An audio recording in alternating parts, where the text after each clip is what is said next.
Today in the shop, 2003 Yamaha YZ250F. It's not running, but we know why. Carburetor. Let's get to it. This is pretty much the worst video ever made. Napoleon, like anyone can even know that. Hello my friends, and welcome to Tom's Tinkering and Adventures. Today we're working on this 2003 Yamaha, at least that's what the owner told me, YZ250F. And she's had it for several years. Says it hasn't been starting well the last year or two, and she's supposed to go out to the desert in about a month. So I asked some questions. Yeah, it's been sitting, gas in it, all this and that. And she also said the fuel petcock valve is leaking and the carburetors overflow when it sits. So that's all pointing towards the carburetor. Needs to be taken out and cleaned. Now, if I sound a little out of breath, it's because I just kicked this thing about 30, 40 times. And I did get it to pop, and it did fire for about a second, but I couldn't get it to run, besides that one little bit. And yeah, it's exhausting. So we're gonna go through that. And also I am gonna check the valves. So that's what we're gonna do in this video. Let's get cracking. I also have a new air filter that she brought over and some oil. So we'll do oil change after we get it heated up. We'll change the air filter. But to get started on the carburetor, down in here, you got to take the seat off and the tank off. 2 bolts on the seat, 1 on each side. The tank, if I remember correctly, has a rubber strap underneath here. And then you got to at least take out this shroud bolt. You can take the shrouds off the tank and leave the shrouds on, but easier to take those off. So let's get to that point. On removing the tank, I forgot that there's bolts. And here, let me show you the tank. Get down right there, 1 on each side. But tank and the seat are off. And I like these older steel frame Yamahas. It's much easier to get to the carburetor. You don't have to remove the subframe or swing the subframe up. You can, makes it a little bit easier, but these carburetors come out pretty easy. So this model has a hot start. So we'll remove that hot start there. We'll loosen up the airbox boot. We'll loosen up the intake boot. We'll go on the other side and take a look at the carburetor cables. It has a throttle position sensor, which I don't really know why, but a lot of people disconnect those with no ill effects, but that's all right. We'll leave that connected. Let's look at the other side, see how we get to these throttle cables. Yeah, you got to take this little cover off right here. So are those Torx? I don't think so. I think those are Allen head. 2 of those, get that off, and we can get the carburetor throttle cables off. Should be able to pivot this thing out, pull it out the side. And then once I get that out, then we take this rear engine mount off, pull the coil spark plug cap out, and we can check these valves while we're here. Hopefully I don't need to adjust them. I mentioned to her that we should check them. So if we got to adjust them, no big deal. We're in here, but there we go. Got the shop cat in here. Miss Ninja, you're not helpful. But anyway, we'll do that and cross our fingers that this thing will start easier. I already got the air filter out. Soaking over here in my sink. Even though I have a new one, I'm going to clean the old one up. So what I use is hot water and OxyClean. Works really well. You just soak it in here, squeeze it out a few times. That thing will come out pretty clean. We'll rinse it with water when we're done, and then there'll be a spare one, but we'll put the new one on. All right, let me get this carburetor out. If I run into anything interesting, I will let you know, but I think we've pretty much nailed what we need to do to get that off. Carburetor came out without too much trouble. And what we're looking at here, I believe, is a Cayenne, however you pronounce it, FCR 37. That's what they put on most of the 250s. FCR 39 that goes on the 450s, and they make an FCR 41. It's probably for like bigger bikes, 650s and stuff. But it is a, I guess a flat slide is what you're going to call it. has rollers on the slide, so it goes up and down easy. These things have a ton of adjustments on them, and I am not the guy to talk to about adjusting these things because everything you do can affect everything else. There's a little air jet thing in there. When we open up the bowl, you'll see there's more than your usual on a regular little CV carburetor. And you have a accelerator pump right here that you can adjust. Underneath here, you can adjust how much it goes and when it comes on and all this kind of stuff. So I'm not the guy. I know a little bit about them, but these things, once they're tuned, are amazing. I think they seem to work better than fuel injection as far as like acceleration and the way they feel. But you know, they're not as easy. Fuel injection, you just go and you can plug it into a computer and adjust it. So a lot less, well, let me see, where's the cuts? A lot less cuts on your hands. But what we're going to do is we're going to pull the float bowl off for JIS screws underneath here. Everything on Japanese, or most everything on Japanese vehicles are JIS, not Phillips. This is a JIS screwdriver. I talk about this often. Usually they're identified by a little dot. See a little dot on that screw right there? A little dimple right there. So you can identify them. A Phillips screwdriver might take them out, but if you're using a standard Phillips screwdriver, you're going to round those kind of things out. So let's get them out. There's your telltale signs right there, that green stuff. Someone's been inside of this carburetor before. So we have some sealant on here, which we should not have. There's some goopy stuff in there. It's not terrible. Like I said, I did get it to run a little bit, but not great. And see, looking in there, we have a main jet, which is the big hex one here, an intermediate jet, which I believe is that one, and a pilot jet down in there. Your float. She said it was overflowing, so we're going to clean the needle valve in here. There's also a O-ring, I believe, in there. We'll get to that. But first thing, we got to push this pin out right there, holding this float on. Get the float out, get all the jets out. I'll get cracking on that right now. Now, we're not going to do a complete rebuild and clean on this thing because it's really not that bad. But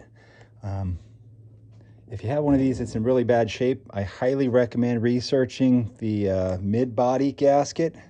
And maybe we're going to regret not doing it on this one, but this carburetor splits right here. You can see that little line right there. And I believe it's all these little security Torx bolts in there that take that thing apart. But that's a pretty common failure point on these. Like I said, maybe we'll regret not doing it, but it did kind of start. But right here is one of our main problems, the pilot jet. Let's get you looking right in the sun. You should be able to see through there. We cannot. Maybe there's a tiny bit. But that's a little bit clogged up. And I had those backwards. This was the pilot jet here, and that was the intermediate jet. I think I said it opposite. Also remove the emulsion tube right here. It has some, this one doesn't have holes in it. Usually they do. Okay, well, there you go. And it looks like this one, you cannot remove this. So some of them have a little screw on the side, and then you can pop out that seat. But we're just going to have to clean that the best we can. So we're going to hit all this with carb cleaner, clean this up. We'll clean the bowl. We'll take the accelerator pump off later. In the meantime, I've got my ultrasonic heating up. So I'll throw all the little bits in my fancy little strainer basket made out of a, I don't know what that is, Vienna sausages tin. We'll throw them in there, put it in the ultrasonic while we clean the rest of this. And that's going to take some time. So in the meantime, we'll probably get to the valves. I already removed this rear engine mount. It's just 3 bolts. And took the coil and spark plug cap out. You can see there's lots of room in these engines, really nice. So all you gotta do is take these 2 breather hoses off of here, and then 2 Allen head bolts, I think they're 5s. and this will come off. So we'll get that cam cover off and I'll show you what she looks like under there. Here we are looking at the right side, and I think we're pretty close to top dead center already. I'm gonna push it over with the Kickstarter. When your cams are opposing each other, you're at top dead center now. I'll always tell you to RTFM, read the freaking manual.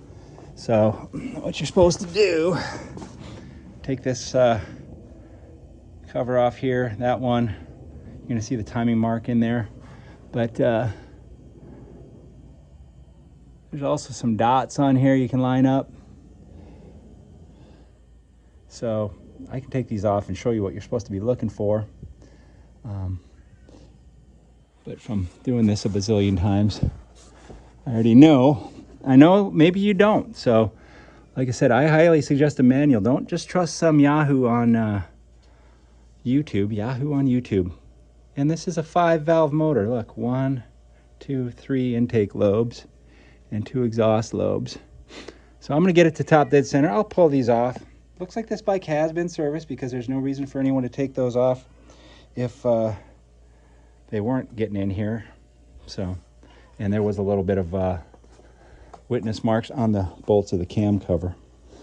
But like I said, having done this enough times, I can tell that when these are going to be opposed like that, that we're probably going to be really close to top dead center.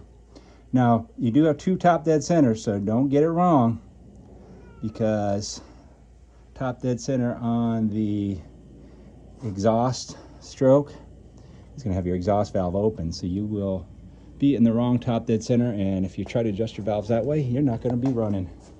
I am going to try to show you the mark in here, but it's so hard to see.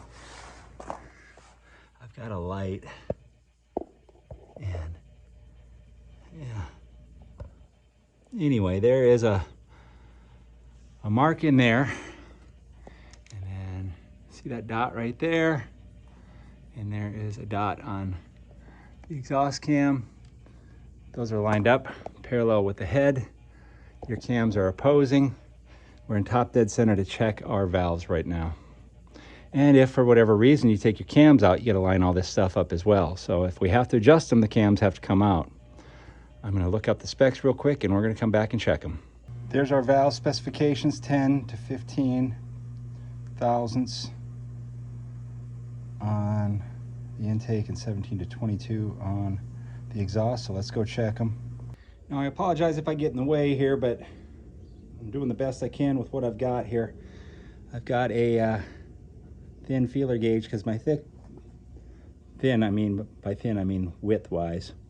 This is a 102 thousandths, so that's 10 and some change. And what you're trying to do is get between the cam lobe and then the bucket that's underneath there. So if the 10 fits, we have minimum clearance, which is fine. You can adjust them to the middle if you like, but I say specifications are there for a reason. So we've got 10 on that one. This one I can't quite see because my eyes are old, but I can feel it going underneath there. Got that middle one. And I'm gonna reach over here and I can't see the camera, so hopefully you can see. Okay, this one it's not going in at all. So we have the left intake is tight. And let's see what I've got. What size do I have to check these? Let's see, there is a 174 thousandths. It's going in that one. So the right exhaust is fine and the left exhaust is tight. So both the cams get to come out. We get to do a valve adjustment. Aren't we lucky? All right, more than I bargained for, but that's okay.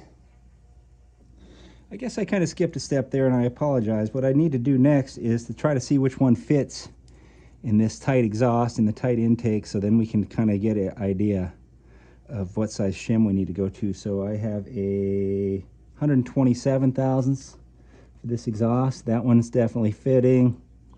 I can move up to the next one, which is probably a 150 thousandths. Let's see, yeah, 150 thousandths. Let's try that one. That one does fit, so it's just barely tight. The 17 wouldn't fit. We got to re-verify that. And I'll do the same on this intake, and then I'll come back. Okay, on these Yamaha twin cam engines, to adjust the valves, you have to take the cams out. So, as I said earlier, don't just trust any old YouTube mechanic. Get a manual, but a video is always helpful because you get to see some things, and there might be some tricks I can show you. Where we're going to start is, I like to loosen this bolt up right here, because when we put this back in, this is the cam chain tensioner. When we put that back in, you have to loosen it, and I'll show you how to do that, but it's hard to loosen that once this is out. Then we're going to remove these two bolts evenly, like back this one out a little, that one out, and that's going to push that cam chain tensioner out. I'm going to loosen all of the bolts for the cam caps, that's what these are called, and we'll do one at a time. We'll take the exhaust off first, and then we'll do the intake, and that's where these little dots are going to come into play that I pointed out. Kind of hard to see on my video, I'm sorry. I got the door open, it's sunshiny in here, and you know, I'm not a professional YouTuber or a professional mechanic by any means, but you can do this. At the very least, you can check your valves. If you're afraid to adjust them, you could get to this point and check them, and if they're good, you just put it back together.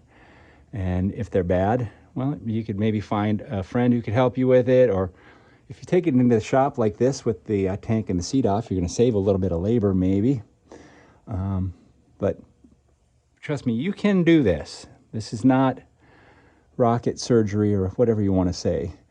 It's not that difficult, and a valve adjustment at a shop is going to cost you some money. So if you're interested in doing this, just take your time. Maybe have a friend over, buy them a beer and a burrito, and they can keep an eye on it.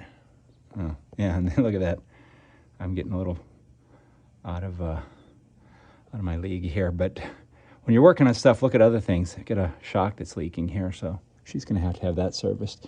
Anyway, I'm going to loosen these up. Like I said, take this out. I'll show you how that works, and then get these loosened up, and I'll show you, like I said, a couple little tricks that I've learned over the years. All the cam cap bolts are out, and now it's time for Tom's tips. Anytime you get potato salad or yogurt or whatever you get, keep a couple of these in the garage. There's all our bolts, so we won't lose them. All right, so now our cam cap will come off, but there's going to be little dowel pins that hold it in. It's probably not going to just pull off. It might if we wiggle it. Kind of hard to do holding the camera. I got the finger strength that I had 5 years ago. Be careful prying on anything on the top of an engine. I'm being very gentle. All right, I'm going to put the camera down and work this thing off. Okay, our cam cap is off. I didn't have to really do too much prying. You just go over and wiggle it a little bit.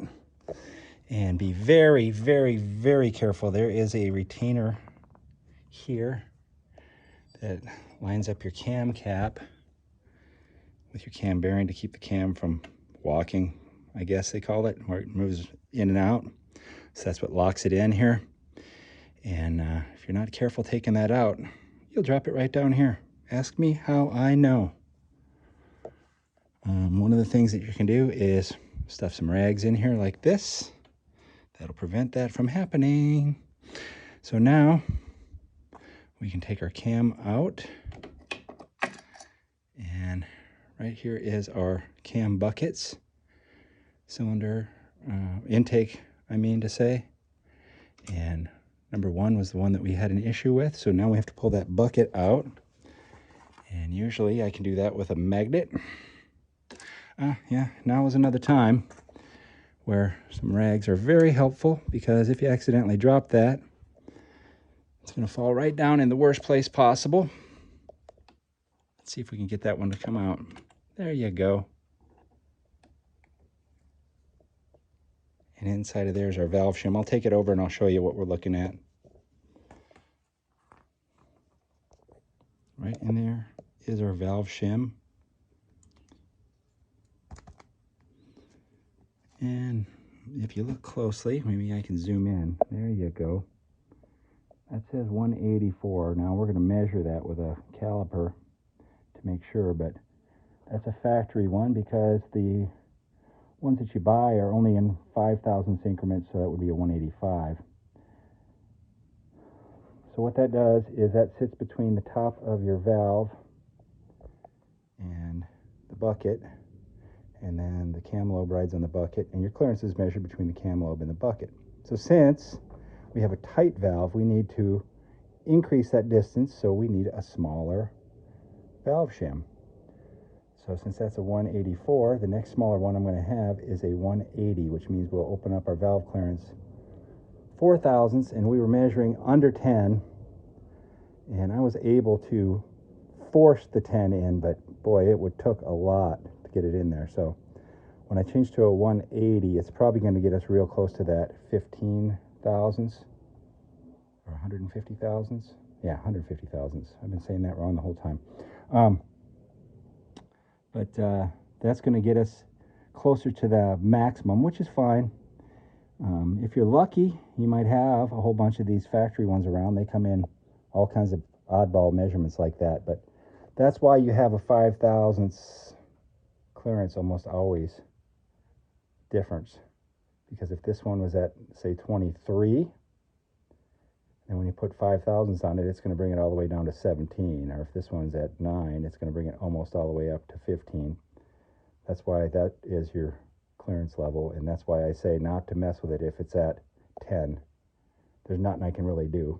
If it's at 10 and I change to a, if you're lucky and you have a 184 in there, well, then it'll bring it to 14. But if there's already been a 185 in there and I bring it to 180, it's going to bring it all the way to the max or maybe just outside. Rambling man, let me find my valve shims for these and I'll show you what they look like, and we'll go to town on this. I work on a lot of different bikes, so I have a lot of different shim kits. Unfortunately, they come in a million different sizes, but these are 7.48. And there you can see I have 185s, and we'll need a 180. Like I said, I'll measure it with my caliper here to make sure this is a 184. I'll compare it to the 185, and then if the 180 will be the one going in. So in my delicate little fingers here, I have a 180 valve shim, and what you want to do is you want to place it right there on top of that valve. I like to put a little bit of oil on it, and like I said, make sure you got these rags in here. Put it right on there, and then I'm going to put some assembly lube. Maybe I'll actually put assembly lube on this. It's a little bit stickier. I'm going to put some assembly lube in there, and then on top of here, and then on the valve lobes as well. There's the shim placed in position. I'm going to put the bucket on there now, and we'll move on to the exhaust. Now here's what I kind of like to do. I like to just set the cam in there like that, if I'm doing both. If I was just doing one, this would be pretty easy. But since I'm removing the exhaust as well, I like to set the intake cam in like this and kind of set the chain off of the sprocket.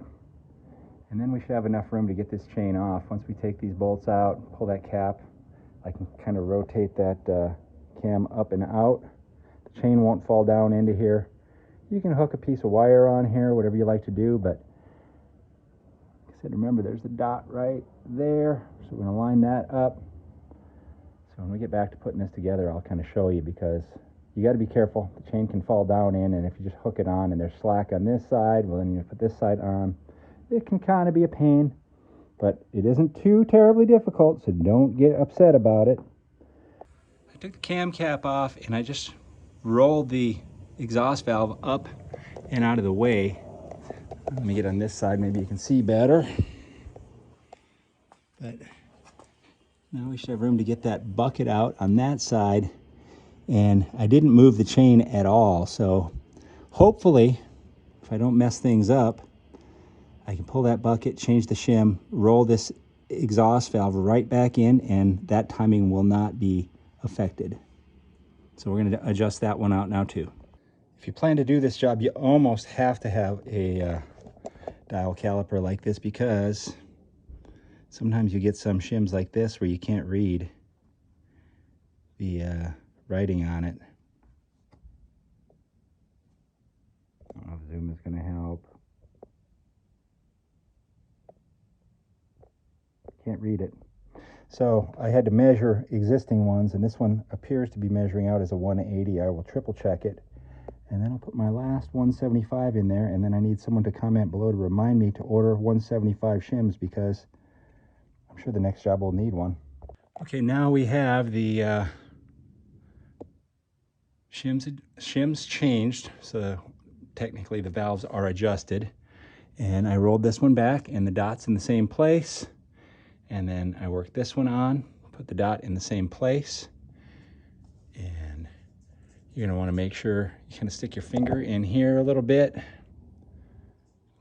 not too hard because we don't have the cam caps on, and give just a little bit of tension. Make sure that there's no loose chain links on the back side, and make sure everything still looks good. And now we can add our Reassembly lubrication on here on the cam lobes. Be very careful with these little retainers. Again, come in from that side, then you won't drop it down this side. I'm actually going to probably place them on the bearings first, that way they won't drop. Position them in there. I'm going to snug these bolts down, and then I'm going to do a cursory valve check, and then we'll torque them. Okay, I just put the cam caps on, tighten them down snugly with the 1/4-inch drive ratchet down here, and did a quick measurement just to make sure. So we have 12 thousandths here, or 120 thousandths here, and about 200 thousandths here. So they're well within range. This one here, like I said, if it was a 185, it would have got a little bit more clearance, but we're good.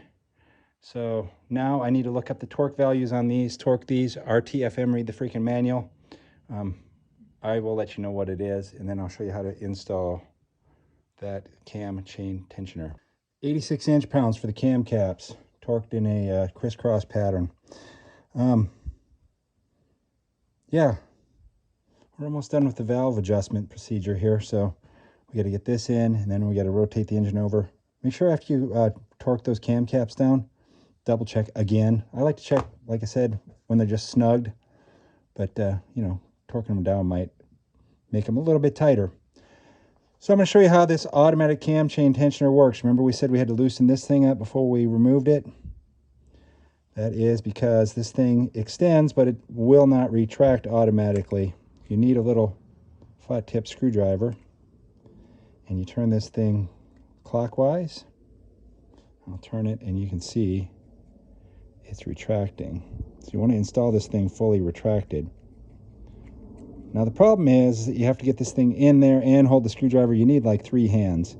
They do make a little tool that fits in there and then locks into these crosshairs, and I actually had made one, but I lost it. Usually what I do is I back it all the way off, and I hold it like this, and I put it in, and then I'll tighten one of these bolts down, and I'll tighten the other one up, and then I'll let it loose. And when you let it loose, it'll extend, but it'll only extend as far as it needs to. If by a mistake you just jam this thing in, you're going to put full tension on that chain. You're going to stretch the chain, mess up your cam chain followers, all that sort of stuff. So make sure you follow this step. And then I'm sure these have a torque value as well, as does that. Look it up in your manual, or if you're an experienced mechanic, maybe you can tighten it by feel. I'm kind of experienced. I'm going to tighten them by feel, but I suggest that you read your manual and tighten them to the appropriate Yamaha spec. And if you notice, this thing says up. Can you see that? Up. So put it in that way. Okay, cam chain tensioner's back in. Everything is torqued. Our stuff is lined up. We got all the slack out of this thing, and now I rechecked the valve clearances, all that. We're all sweet. So what I recommend you do now is take this cover off. You know, you got your marks in here. Rotate this engine over once or twice or 3 or 4 times and quadruple check it. Make sure your timing mark in here, which I couldn't show you, but it's a little line, kind of looks like a T. And they're all the same, but they're all a little different. But anyway, rotate the engine over a few times. Make sure that's lining up and your dots are lining up. Everything is looking good. There's other ways I've seen people do this. There's some kind of cheater methods. Like I said, as long as you don't turn your engine, which it shouldn't turn for any reason, but as long as you don't turn your engine, I've seen people take a paint pen and then they'll paint a link and then paint on the cam. So then you have extra things that you can check when you put it back together. Once you rotate it through, those aren't going to line up, but your dots will line up. And yeah, for whatever reason, there's only one dot, unless my eyes are deceiving me. There's only one dot on this exhaust valve, but that's fine. And then also, you can check on the other side and make sure that your cams are opposing like they were. Remember? That one's pointing out, that one's pointing out. So, lots of ways to check it, but triple, quadruple check, especially if it's your first time around. This ain't my first rodeo on this, but I'm going to triple check it anyway because I only like to do the job once. I don't want to take it apart again. And we haven't forgotten about our carburetor. Our parts come out of the cooker over here. And we're going to put some spray in here, clean this up the best we can, and put her back together. I'm kind of concerned about this sealant that someone put on this float bowl. That's not ideal, and I don't have a replacement gasket, so we'll think about that for a minute. Maybe I might put a little sealant on, even though, like I said, I hate it. But we'll get that back together and see if this bike runs. Okay, carburetor is reinstalled.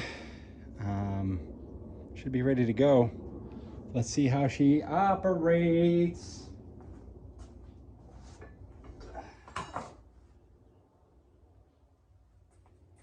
Fuel on. I just shut it off a little bit beforehand just in case we had any issues, but it looks good. Choke is on. All right, look in.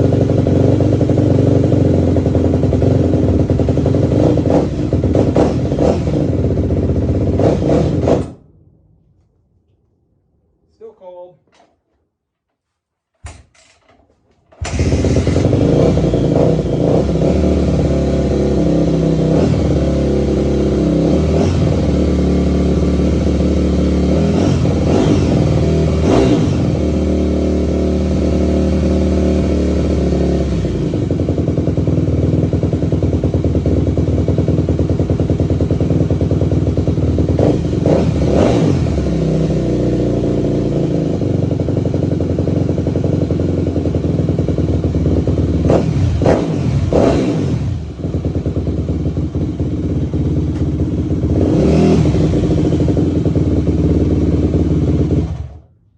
That's good.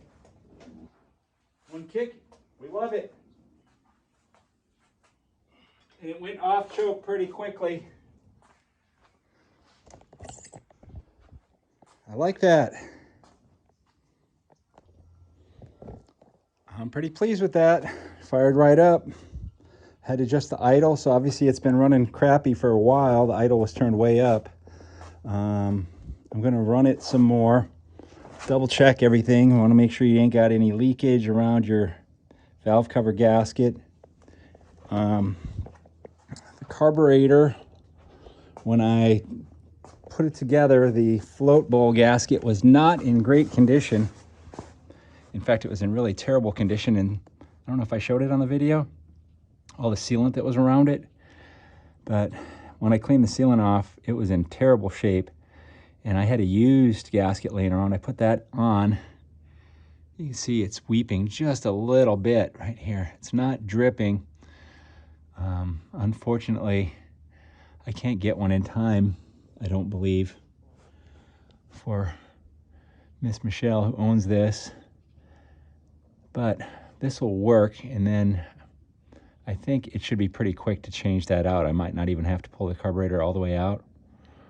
I'm going to order one, and if I get it before I travel or she needs the bike, because those two things are kind of rubbing up against each other here. I'm traveling, and she has a plan for this bike to go out. So if I get it, then I can drop this and change out that gasket, but I think it's rideable as is. In fact, maybe that leakage will stop. But yeah, let me run it up some more, and then we'll wrap up the video. Of course, I'm going to do an oil change, but I won't do that on this video. Well, I took the bike down the street, no oil leaks. The fuel leak even looks like it's slowing down a little bit. Maybe that gasket is swelling up a little bit, but I think we should still order it. I mean, it's not expensive and it'd be good to have on hand if that does fail. But I'm very pleased the bike is running well, and I'm sure she will be happy to have her bike back again. We are also going to remove this shock and have that serviced, so a little bit more to do on it, but won't cover it on the video. Okay, well, thank you for joining me on this journey, and make sure you give a thumbs up, leave a comment down below. If you're not already subscribed, please consider doing so. Thank you very much for watching. Get out there and find your adventure. Adios.